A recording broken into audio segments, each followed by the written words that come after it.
Նայեք, ես որպես այստեղ հավաքված բազմաթիվ քաղաքացիներից մեկն եմ եւ ասել, որ անսպասելի էր սուտա, բայց նաեւ ասել, որ շոկային է, դա էլ է սուտ։ Չգիտեմ, գուցե էմոցիոնալ անջում իմ հետևությունը մեկն է, մենք ուրեմն լավ չենք պայքարում։ Մենք ուրեմն չենք պայքարում, որովհետեւ ամեն ինչ այս իշխանությունը մարսում է։ Սա հետևությունները պետք է ոչ թե էմոցիոնալ հարթության մեջ, այլ շատ կիրառական։ Ես նորից առանց քաշվելու ասում եմ, ուրեմն պայքարը թերի է, պայքարը լավ կազմակերպված չի, ընդհանրապես էս ինչա կատարում էս երկրում, երկիրը ունի լուրջ փոփոխությունների կարիք, պետք է սարքել լուրջ համակարգ, որ կգնա այդ փոփոխությունների։ Ինչ հետևություններ այս պահին օրինակ դատավորը կարդաց վճիռը, Սրբազանը դատապարտվեց 2 տարի։ Ընդդիմությունը ինչ պետք է անի։ Ընդդիմությունը չէ, ընդդիմության մասին մենք բոլորս ունենք հետևությունների մեծ կարիք,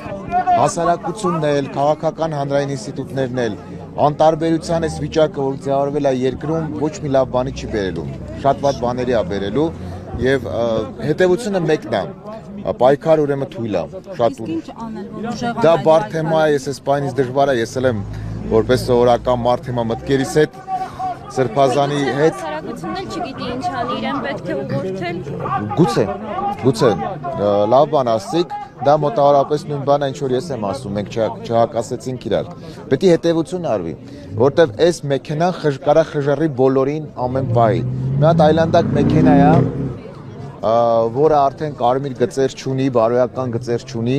պետք է բոլորս հետևություն անենք, թե անհատական մակարդակով, թե ընդհանուր հանրային։ Հասարակական թիմը նշեց, որ պատրաստում են բողոքարկել վճիռը, ինչ եք կարծում բողոքարկում։ Այդ հարցերը փաստաբանները, ես չեմ խոսում իրավական, որտեղ ստե իրավական process չկա։ Ստեղ խոսում եմ ընդհանրապես երկրում ստեղծած մթնոլորտի մասին։ Ինչ եք կարծում, եկեղեցու դեմ արշավը ինչ շարունակություն կունենա։ Եկեղեցին լինելու է ուժեղ, կանգուն, դժվար ժամանակները պետք է հաղթահարել։ Դա երկրորդ, այո։ Նայեք, որպես հակակշռում Փաշինյանը իր իշխանությունը